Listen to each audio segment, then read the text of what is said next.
So this is my interpretation of what this night's all about, and we're in for a classic treat tonight because both these poets, storytellers, rise out of our bedrock of great literary invention. Their work follows an unbroken line from classical Greek, Celtic, Norse, and Hindu mythology, what Joseph Campbell calls the foundation of our Western culture, the wellspring and greatest treasure for literary creativity that writers can mine is in mythology. That's where we all have risen up from, is mythology. Their particular styles of narrative, using rhyme and strong metrical cadence with nature as a backdrop, plumbs the deep-welled question of who are we? Where do we come from? Where are we going? If anyone can answer that painting and who painted it, we'll get an anthology from me tonight from California Western Schools. Also, one of the most important questions, what are we doing here? Questions we try to answer on the exciting trip of self-examination while we discover what is going on in this crazy world we call life. And how do we live a life with ethical, moral, and spiritual value to it? What gives us meaning? That's what these people here tell us about. These are the kind of storytellers we called seers, druids, bards, skalds, troubadours to a certain extent, and minstrels. Those whose function was to celebrate the heroes, victories, or laws of a nation. A poetry that is social in function, related to life, tradition, and the ideals of community. The other famous writers who have used this style were William Wordsworth, John Neihart, who wrote the great American epic of the settling of the American West called The Cycle of the West. Everyone should really read that. It's an incredible, incredible book. There's 5 stories to it, written in blank verse. And Federico Garcia Lorca's The Gypsy Ballads of Garcia Lorca, another great book.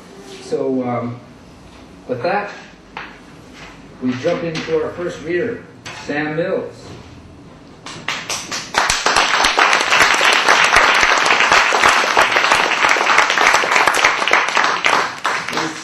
Kind of a relative newcomer. He got into the poetry and bug, and all of a sudden it hit him. I guess he's been writing for some time, but anyway, he's been up here for a couple of years now. He has 2 shiny new books for us. Young adult novels published by Steiner Books. The Demon Slayer, a coming-of-age story set in ancient India involving the Hindu god Rama Vishnu, the preserver, from the classic mythology of India. And The Firebringer, using classical Greek mythology with Prometheus, which means foresight. Very important to have foresight. Everyone's got great hindsight, but foresight. The Titan who stole fire from the gods and gave it to the humans. Zeus was mad and punished Prometheus by chaining him to a rock, and each day a vulture would tear away at his liver. But at night, the liver would regrow and heal itself for the next tearing the next day. But I'll let Sam fill in all the other details of all this. So please welcome Sam Mills.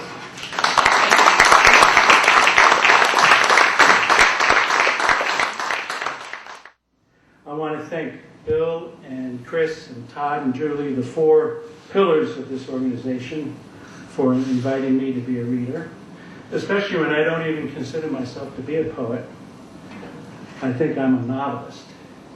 At least I have been for the last 10 years. And I've cranked out 5 novels in that time. And finally this summer I got a couple published, which was lucky. One of my copy editors was at a social venture network conference and ran into Gene Gallagher, the publisher of Steiner Books, and said, "Hey Gene, I'm doing some work for this guy who writes these great novels, la la la." He said, "Have him send me a couple of chapters and a synopsis." So I sent 4 different stories out to him, and I didn't hear anything for weeks and weeks.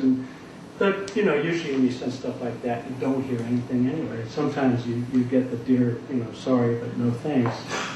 But usually, a lot of times you don't get anything. Then the phone rang one day, and it says, "Hey Sam, this is Gene Gallagher from Steiner Books. Hey man, I love your stuff." Like, wow. So, about a year and a half later, I came out with 2 published books. So I'm going to start with the Firebringer, which is about Prometheus. And it's based on Greek mythology. And it's a coming-of-age tale, and it's considered a young adult book, and it's targeted for 12 and up. And that's why Steiner's good, because Steiner publishes the education catalog for Waldorf schools, and this is going to be featured in the catalog next month. So hopefully it'll help kick it into their curriculum a little bit. The Firebringer is, what I want to do is give you a brief synopsis of the story, and then I'll read a passage from it. Prometheus has been let off the rock. Heracles shot the eagle and then freed him, and then because Heracles was Zeus's favorite son, Zeus bargained and worked out a deal with Prometheus and let him have his freedom as long as he wore a ring that had a piece of the rock and a piece of the chain that had bound him to the rock for 30,000 years. His liver was eaten out every day for 30,000 years, and he did not give in to tyranny. So, but he agreed to wear the ring because he saw it as his symbol of standing up to tyranny. Anyway, so when he got off the rock, I decided that he started a school outside of Athens, in Actia. And it's a small school, it was sustainable, and he'd been running it for hundreds of years, and some of the greatest minds went through that school. But Hermes, messenger of the gods, and Zeus's favorite son, because he follows the program, he was down spying on Prometheus in this silly little school, and he noticed Chastia, who was the oldest female student, and she was beautiful. So he goes up to Zeus and he says, "Hey, Dad, you should check her out." And Zeus says, "You know, you're always my favorite son." And Zeus is bored. It's been a long time since he's had any action at all of that kind. And he figured maybe it's time to seed another hero. So he turned himself into a big white eagle, flew down to Actia, saw Demetrios and Chastia. Demetrios is the oldest male student there, and he's about to graduate, and he's going to start another school in Milos. But they're having a picnic, so Zeus flies down and lands on top of the tree above where they're having their picnic, and he's being bothered by these finches. But he listens in and he scopes her out. After he's seen enough, he flies back up to Mount Olympus, and that's where we pick him up. Oh, I need my glasses. Okay. Moments later, Zeus materialized on his patio. A semicircle of majestic columns circled endlessly into the heavens, as if to suggest that they, and not Atlas, supported the universe. As he pulled a few feathers out of his mouth, the remains of a careless finch that had flown too close, he mulled over all he had learned. He had to agree with Hermes. The beautiful girl was indeed a delicate creature. Her combination of purity and grace, girlish innocence, loveliness, and refined intelligence made her an ideal blend of all the great goddesses. She had Aphrodite's beauty, Hera's stature, Athena's intelligence, and Artemis's natural playfulness and grace. Zeus was already enchanted by her. But first, he had to figure out a way to meet and capture her without Prometheus or her young boyfriend, Demetrios, being able to prevent him. He decided he would sidestep the old schoolmaster and eliminate the young suitor altogether. As long as Demetrios was around, he would be too distracted. She would be too distracted to be easily seduced by him. And he wanted to woo her romantically and make her fall in love with him. This would not be like the brief, intense encounter he had had with Leda, the Queen of Sparta. He had fallen for leader while watching her playing with her children on the grounds of her palace. Her long, curly red hair cascaded down her lovely back and highlighted her smooth, rounded shoulders and long, graceful neck. Later that night, when her husband, King Tyndareus, was busy with affairs of state, Zeus swooped down and disguised as a great white swan, while the Spartan queen bathed in a private pool outside her bedroom chamber. It was one of his fondest moments. He grabbed her long, elegant neck with his tender beak and held her firmly in place with the aid of his strong, encompassing wings, which he cleverly wrapped around her to shield her from unwelcome eyes. Later, Leda produced a great white egg that hatched the very same Helen whose beauty would one day launch an armada of 1,000 Greek warships and would eventually cause the ruin of Troy. With Chastia, his courtship would be different. He would stand before her in moderated glory, lest he toasted her a cinder by revealing the full power of his majesty, and let natural selection work its magic. Suddenly, he sensed a familiar presence behind him and turned to see Hera standing at the entrance to his great patio. She eyed him with her usual suspicion. "I felt you met at the station just now, husband, and wondered where you were." Whenever any of the gods materialized themselves, a subtle vibration sent waves through the surrounding atmosphere. Even the dullest of them could sense it, and Hera was anything but dull. Her voice had a familiar edge to it that he had heard 1,000 times before. "I was soaring as an eagle over Athens, my love, surveying my kingdom and getting some exercise at the same time. I spied several new houses rising on the western side of town. Those humans propagate like rats, don't they? You would know all about that, wouldn't you?" Her voice was frosty. "But I really dropped by to ask you a favor, my love," she softened noticeably. "Hephaestus is unhappy with his new Roman name and is threatening to boycott the celebration. I'm trying to convince him otherwise, but he remains stubborn and unyielding. Would you have a chat with him and persuade him to change his mind? I do want him to attend the party with the rest of the family." Just as an aside, Hera's thrown a huge party. It's the hottest ticket in Memphis. And it's the name-changing celebration where they're going to change their names from Greek to Roman to keep pace with the changing world below them. Zeus smiled wearily at his wife. "Of course I will, my sweet. What's the matter with this new name? I think Vulcan fits him perfectly." "Yes, I do too," Hera agreed, "but he feels it sounds too much like vulture and resents the implication. Isn't that silly? I've already talked to Aphrodite, and she has agreed to help us change her husband's mind. But she is also unhappy with her new name. She said Venus is too close to venereal and is offended with the association. I hope she doesn't decide to boycott the party." "I'll talk to both of them and encourage them to come," Zeus reassured her. "I'll tell them it's going to be an important night and they should be witness to it." Hera smiled graciously. "Thank you, dear. Please let me know how it goes." With long, elegant strides, she disappeared down the pathway that led to her separate dwelling.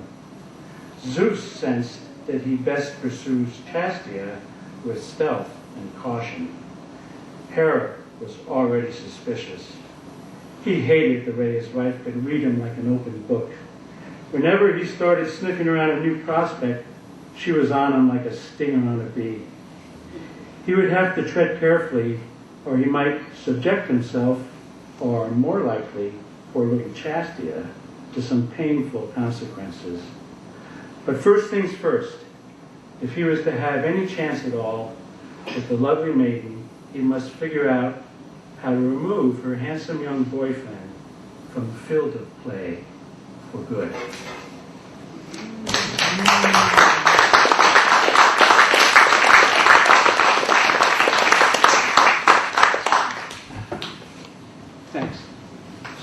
Firebringer. Now we're going to move to India, to the Demon Slayer. And I'm just going to read the excerpt on the back of the book to give you a synopsis of the story, and then I've got a couple passages I'm going to read from that. Experience Hindu mythology through the art of storytelling. Learn what it means to live a dharmic life, true to your word and respectful of your obligations and duties. In this coming-of-age tale, journey 5,000 years back to the danger-filled jungles of ancient India to a time when gods and demons walked on the earth. Abhay, the hunter's son, must earn his manhood by facing a selfish bully, a man-eating leopard, and a fierce demon. Daida, the loveliest maiden in the village, must marry according to the rigid laws of her society rather than her heart's choice. Bipin, the devout and peaceful woodcutter's son, must decide whether to follow his father's life path or become a sevak, a servant of the gods. The fate of each of these friends takes a sharp turn when Rama, Sita, and Lakshmana, banished royalty, arrive at their village. Okay, so we're going to pick up the story early on. A young girl, Leela, has disappeared, and the hunter, Abhi's father, went out and searched the jungle and found her remains and brought her back, and she had been devoured by a rogue leopard. So he's out now in search of the leopard. Meanwhile, Abhay is just going to the little archery range that he and his father set up to practice his archery skills before he has to go out and collect peacock feathers to make more arrows. After gathering his gear, Abhay retreated to a secluded archery range that he and his father had created, safely tucked away from any adjoining structures. Daily target practice was a necessary ritual for the village hunters, as the others depended on their accuracy and skill for much of the meat and hides that helped to sustain their collective existence. He and his father had cleared out an area of brush and painted a white circle on the trunk of a large teak tree. The circle had a diameter that measured the same length as Ajay's arm. Then they marked 3 different release points, 20 paces, then 30 paces, and finally 40 paces from their target by driving white stakes into the ground. First, Abhay stood at the closest point and fired all 20 arrows from his quiver. His missiles easily found the inside of the circle. He walked up to the tree and plucked them out and returned to the next marker 10 paces further away from the target area. Just when he was about to release his first arrow, he heard the sound of snapping twigs to his left. He turned to see Daida emerge from the trees nearby. She smiled at him bashfully. His breath caught in his throat at the sight of her beautiful face. "I'm sorry, Abhay, did I startle you?" the young girl asked as she stepped out into the open. He relaxed the tension of his bowstring and turned toward her. "No, I could hear your footsteps approaching me, Daida." He pointed his bow and arrow toward the ground. "Are you lost in the woods?" He was teasing, for she had come to the range many times before, as they used to play here when they were younger and were allowed more freedom to interact with each other. Now that they both approached adulthood, they were supposed to be chaperoned at all times, especially since her mother, Trusha, distrusted him. "Actually, I'm picking flowers for Leela's funeral." She carried a basket with a few flowers already in it. "How's your aim?" "Good. Watch, I'll show you. But you'll need to step back a few paces just to be safe." Daida stepped back and Abhay took aim and loosed all 20 arrows into the white circle with a steady and uninterrupted rhythm, as if he were a warrior in the heat of battle. She clapped with delight while he walked back to the tree to retrieve them, trying to contain his flushing pride. "Can I try?" She smiled at him, showing off her perfect set of teeth, which gleamed like the white petals of a lotus blossom. How could he refuse? He looked around the area to make sure there were no unwelcome eyes spying on them, and then told her to place her basket at the base of the tree and to follow him back to the first mark. Once there, he handed his bow to her and instructed her to pull it back as far as she could. She managed to draw it about 2/3 of the way back. That should be enough, he determined. May I help you set the arrow? Yes, you may, she replied sweetly. Abe stood behind her. He could have sworn his heart leapt a few feet out of his chest as he strung his right arm around her and gently laid an arrow on the bone notch that was glued to the shaft of his bow. He slowly placed his other hand over hers along the shaft. Her body fit tightly against his, like it was formed from the same mold. He thought he could feel her heart banging like a hammer against her back, trying to break out, but then realized it was his own heart, beating like a framed back drum inside of him. Taking a deep breath, he removed his right hand from the arrow's notch after it was secured against the bow's sinew string and positioned it over her right hand, placing his fingers alongside of hers.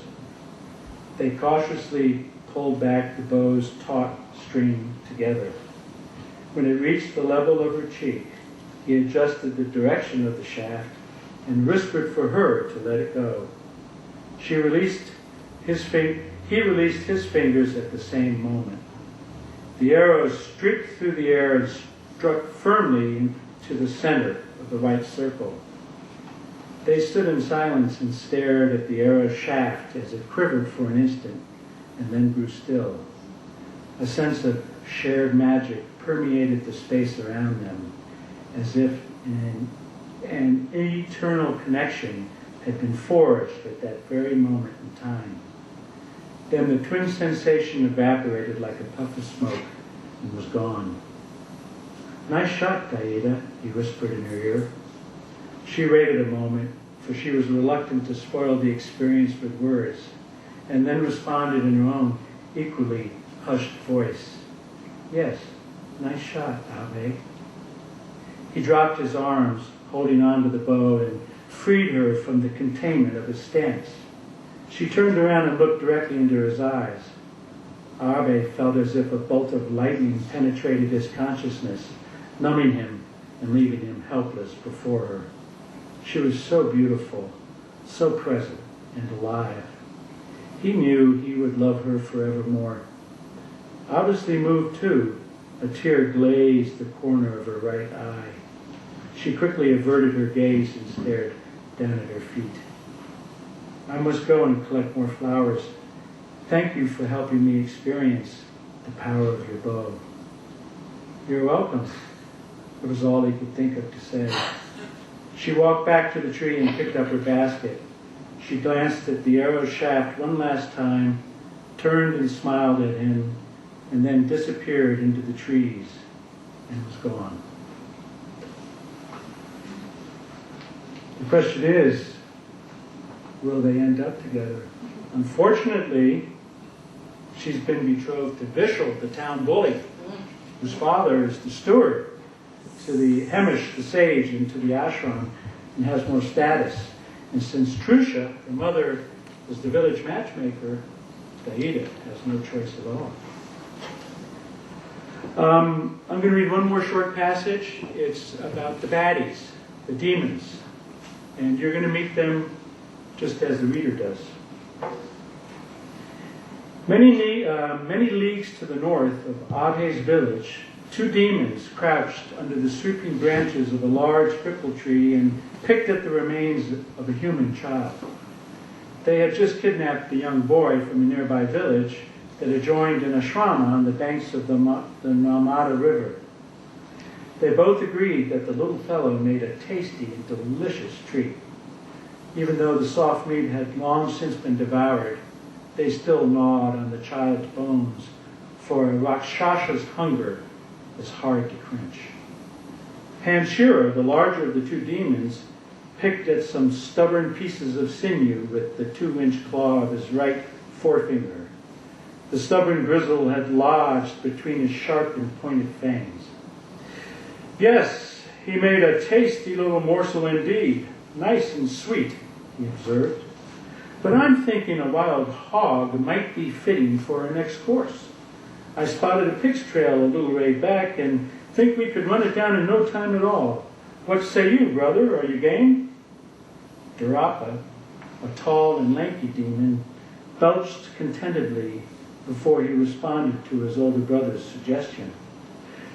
"Your stomach is an endless pit, Shira, and is forever calling for more. I need to rest a spell before I can resume the hunt. I'm full enough with this man-child's flesh and guts and want to savor the flavor of this scrumptious meal. I was particularly partial to his liver, very delicate and tasty." Yes, of course, you're right, little brother. I only meant as a follow-up for later, after we've digested a while," the older demon replied, sounding more disappointed than his words would suggest. They settled down on their haunches, leaning against the trunk of the giant tree. Thick heart-shaped leaves provided a pleasant shade from the midday sun. They both had long, hairy arms and carried broad, curving swords, which they tucked into the cloth sashes that were tied around their waists. Shira was notably broader in build than his younger sibling. They gnawed on the few remaining bones of the human boy-child and listened to the distant trumpeting of a herd of jungle elephants downriver from where they lounged.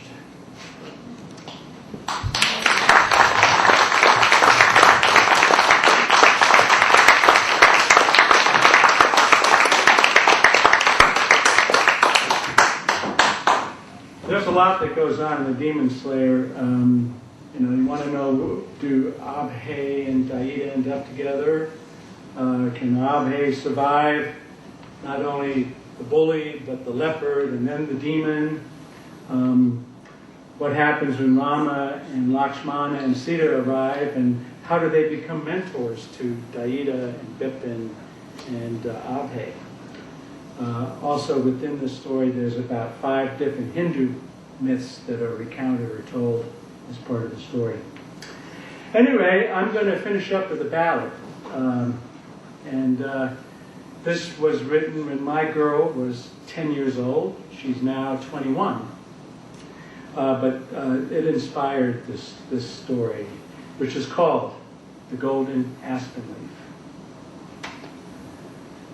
On a pale day, when the world was young, a girl decided to have fun by sneaking out the village gate when it was getting fairly late. Her elders told her to beware the dangers lurking outside there, to never stray beyond the wall or venture further than their calls. But she was restless, young, and bold, and they were wrinkled, gray, and old. She knew the village inside out, and now she sought to run about outside the walls a little while, for she was an impetuous child. So she skipped along the forest path, looking for butterflies to catch. A golden beauty fluttered by and caught the girl's excited eye. She watched it fly into the woods and followed it as best she could. One step behind it, all the way it teased with her as if to play, leading her deep into the trees, where it grew dank and hard to see. At last, the girl came to a halt. Tall trees encircled like a vault. Then fear reached in and seized her heart, for it was fast becoming dark. The butterfly also grew still, and with a golden light it filled, expanding both with light and size, forcing the girl to shield her eyes. And when she opened them again, before her stood a fair maiden, who seemed both young and old at once. The forest glowed with her presence. She smiled gently at the girl, whose fearful heart has unfurled. The maiden offered her her hand and led her to a lovely stand of golden aspens in a row with myriad sparkling leaves aglow. They settled themselves on the ground with spectral lanterns all around. And then the maiden sang to her a soothing song of other worlds. Her voice was silken, sweet, and soft. The girl no longer felt so lost. And when the maiden's song was through, she spoke of many truths she knew, of how the worlds were intertwined, that light and dark were both combined, and how they then were both the same, and from a sacred source they came. The maiden ended with these words: "This is your lesson to be heard. I am your higher self, my dear. Close to your heart, I'm always near, supporting your adventure here. You only have your doubts to fear. Be bold, have faith, and persevere." And then she brightened like the sun, and sound and sense became as one. When normal space returned at last, it seemed as if no time had passed. The girl was sitting near the gate inside the walls she'd grown to hate. She thought she ventured out of town, but now she sat on village ground. She knew someone had touched her heart, and that she'd seen light in the dark.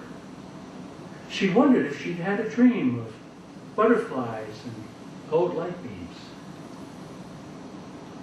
But when she opened up her hand, the girl began to understand. A golden aspen leaf she held, and she remembered all was well.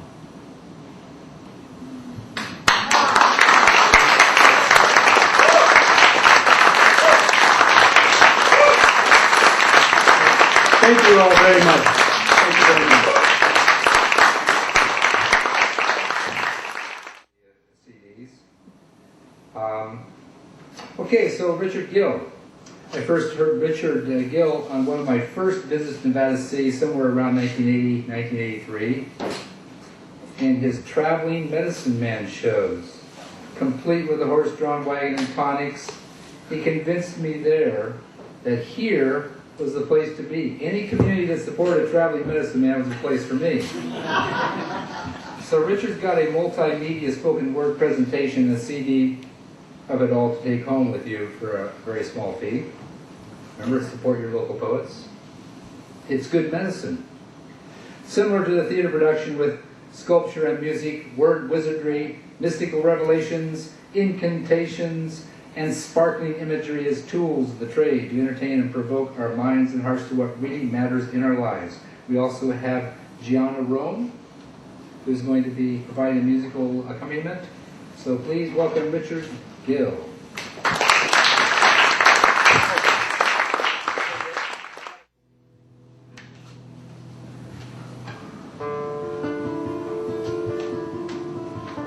Before I begin, I'd like to take a moment and tell you that I created Signs of Our Time as an artistic statement because I've had many thoughts and questions about our world at this time.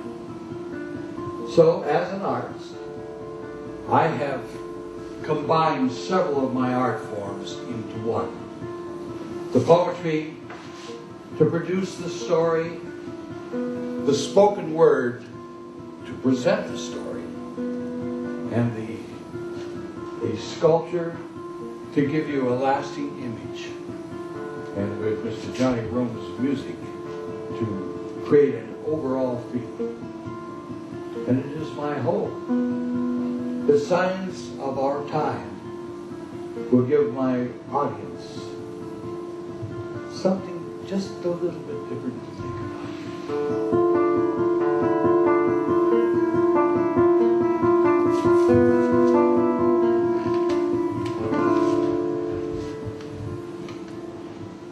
it may be time to look for the signs. The signs of our time. Where did it start? How will it end? Where are we coming from? How many have it all? And how many more have none? Could this be a sign of our time? It seems within a century or so, we have come so far from the plodding horse and buggy to the fastest moving trains, planes, rockets to the moon, Venus, Mars, Jupiter are going to be there soon. Could this be a sign of our time? What did it take to get this far? Have you stopped, think it through? Oh, you don't have to stop. You don't even have to think. That's what computers do.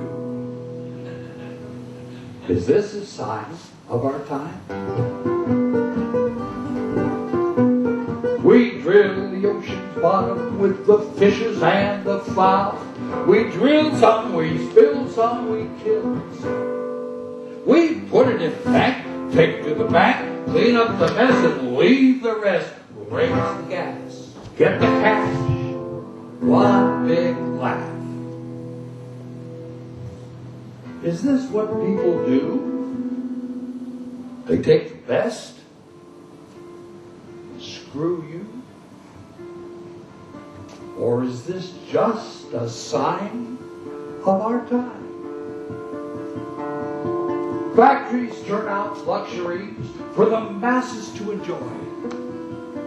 Of course, we kill the trees, pollute the seas, we foul the air. Does anyone care? We outsource jobs for lower bids to countries where they work the kids. It's not funny. But it does make money. Is this a sign of our time? Corporate greed trickles down and spreads throughout the land. Well, he got his, and I'm going to get mine any way I can.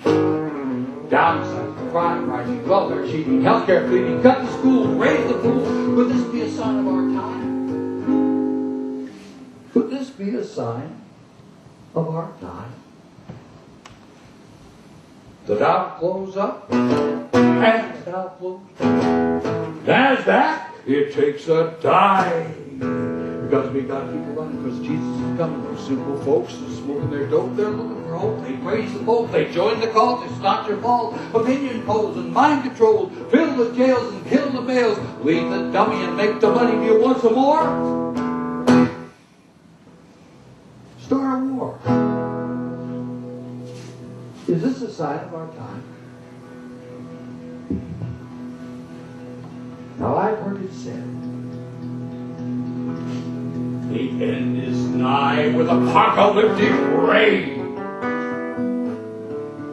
Well, who's going to write our history books when it's time to turn the page? Well, the hour is always the darkest before the dawn appears. What is not of love, it's bound to be fear. So let your rafters ring with laughter. Let music fill the air. Think love. Love thyself. Respect thy neighbor. Care. Share. Just be fair. Follow your heart. Make a new start. Believe. Oh, it will be there. But keep in mind, to look for the signs. The signs of our time.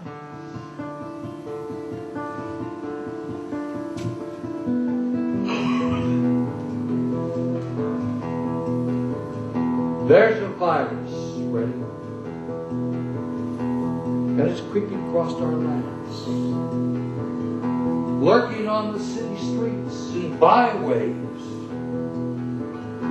Women, men, even little children. They're the homeless, young and old, huddled round a burning trash can, huddled from the cold. Oh, we may not give much thought to those strangers in the night, seeking to warm their souls from the chill of their plight. But always keep in mind that round this fire's roar, there is always room for one more.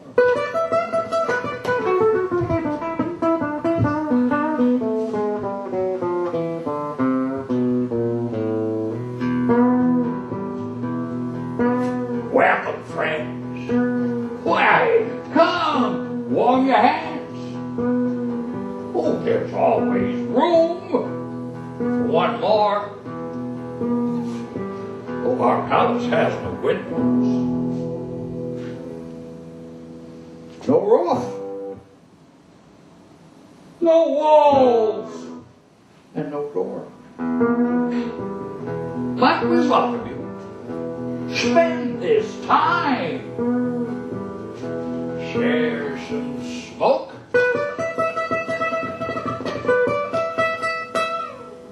A slug of wine.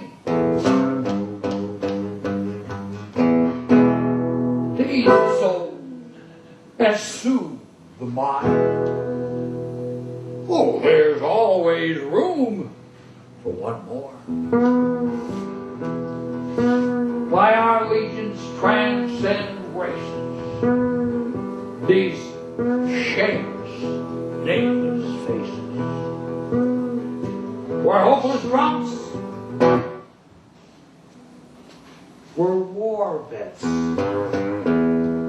We're evicted homeless persons. We are the blight that mar your world. We're the citizens of the street. Nowhere to lay our heads. And scarcely much to eat. Ah, but judge us not too harshly if you should chance to glance our way.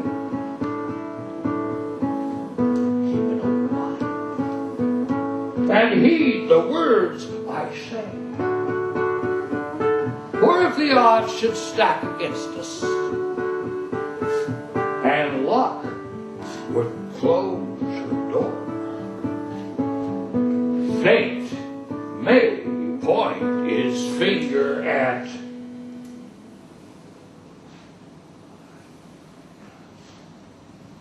you. Oh, well. There's always room for one more.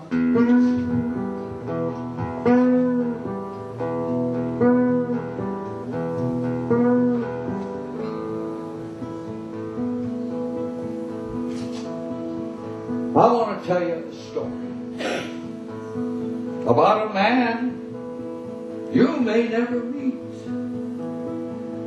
And he lived most of his life in the same old house. That one, just down the street.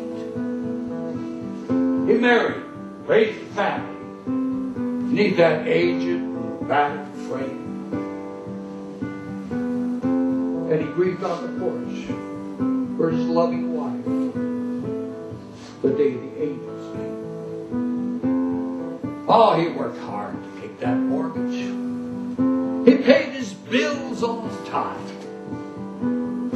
Look forward to those golden years when life is going to be so fine. He was loyal to the company, always eager to lend a hand. Still they fired him with just 1 year to go. Well, they hired a younger man.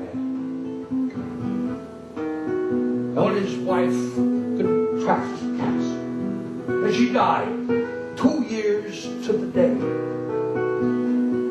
He used up most of his savings. Insurance wouldn't pay. He signed over his house to his children in case his health should take a turn.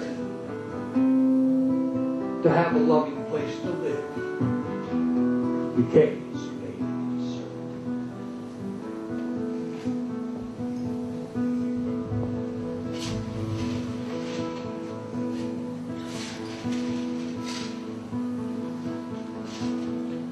He broke his hip in May. 2 fractures to the bone. He ended up on welfare in the Seedy Valley nursing home. Oh, the attendants were kind, but overworked. So his time was spent staring at the floor.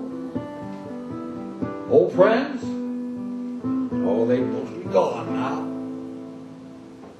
And his kids? They seldom visit anymore. Are these the golden years that he dreamed of once upon a time? Now he can't even contemplate dying. The drugs have dimmed his mind. This is the story of old Frank Billings, caught up in the chaos of our time.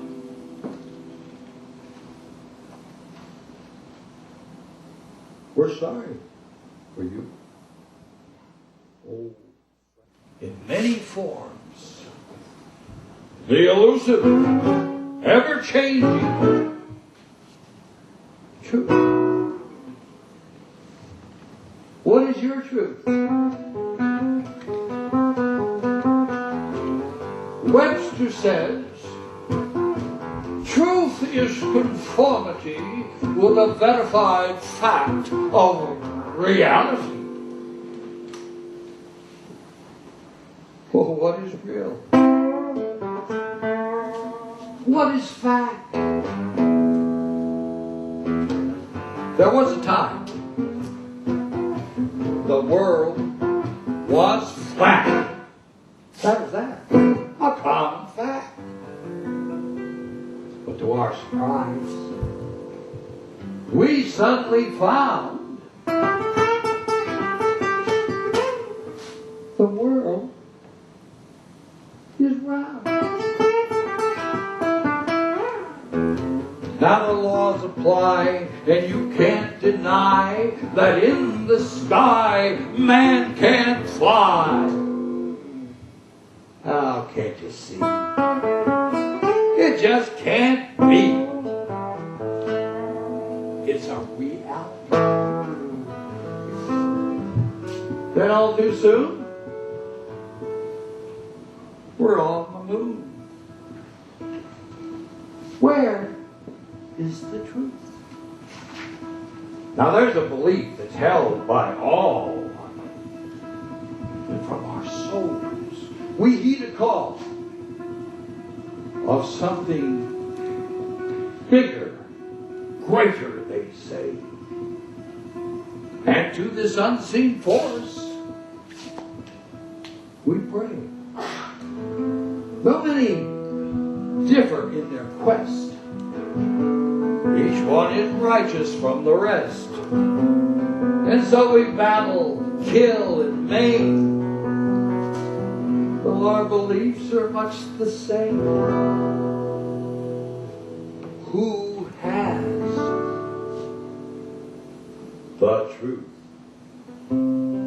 Prophet's words are true, clear. Love. Love thy neighbor, have no fear. Yet man interprets for his greed, and many follow in their need. And so we kneel, we sing and pay, waiting for that judgment day. We close our eyes, turn our backs, refuse to see, ignore the facts. As chaos threatens, can't you hear that voice? Oh, it's soft, but clear. We have a choice.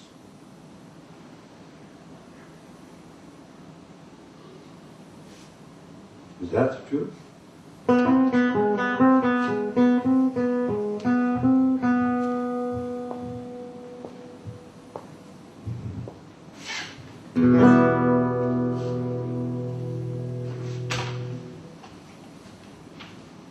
This,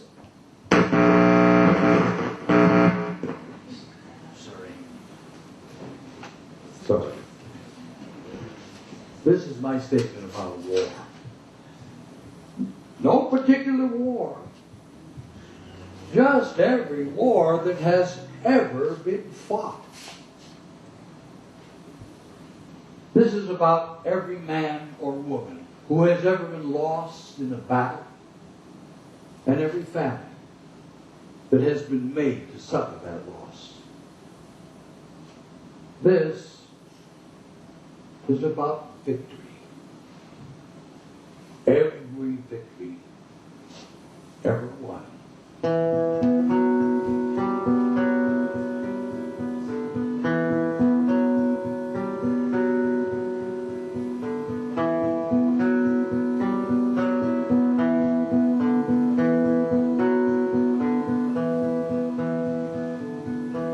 Combat weary, sad of heart, though this battle has been won. Many a comrade has fallen from rock beneath the rays of the sun. A mighty price has been paid for this far-off stretch of ground.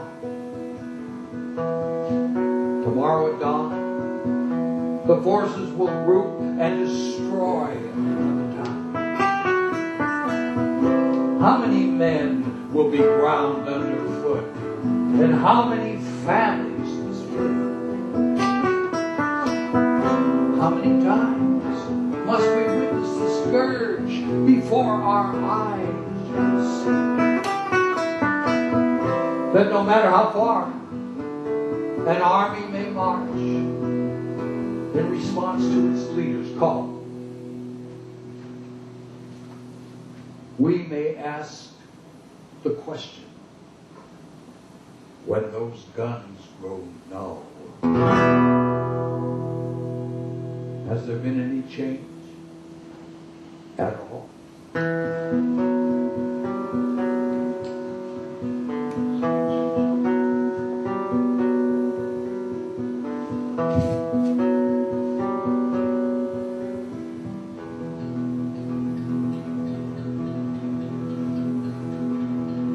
It's time for the reading of the last will and testament of a dying generation. I bequeath my sons and daughters this earthly planet for, and to your children and to theirs waiting to be born, I give to you these lands of plenty with my greedy upturned hand. Oh, I got mine. Now you get yours. Any way you can. Why, I've shown you the face of war and the way of arms to bear. I've allowed you to view the plight of your brothers that taught you not to care. Oh, you've seen our path of progress. We live but for today. Now you must dwell neath the shadow of our doomsday folly. We danced. Now you must pay. Yet this family still can reunite if we pool all our sense. Be sure to keep an eye on the crazies of this world, because the fortune is all but spent.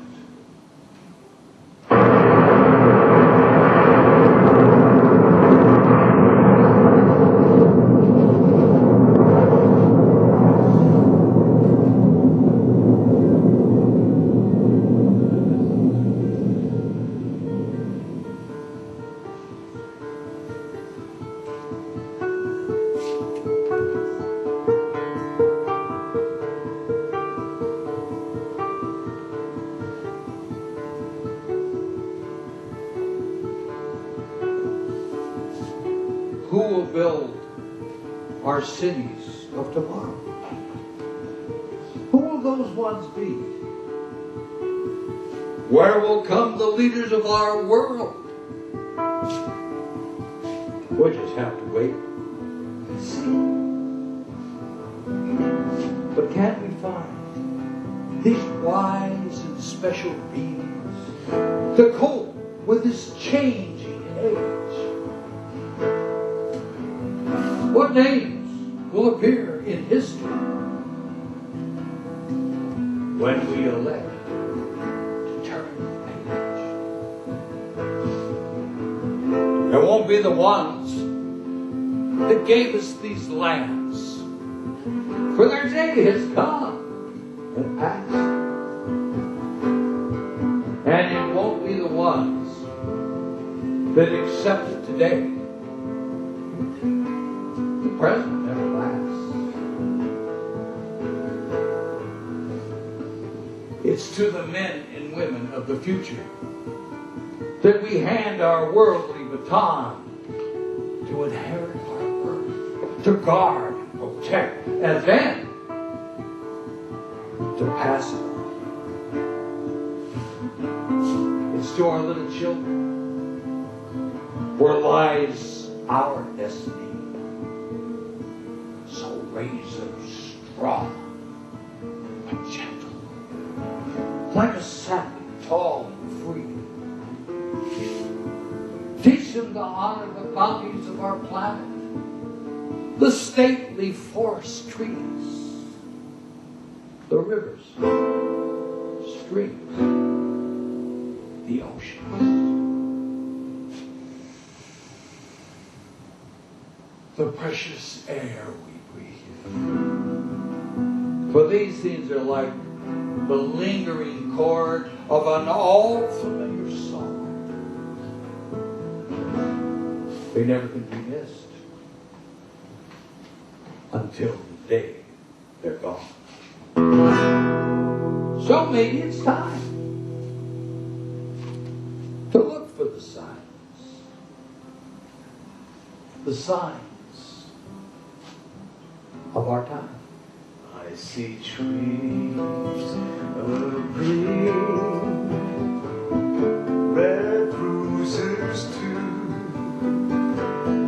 I see them bloom for me and for you. And I think to myself, what a wonderful world.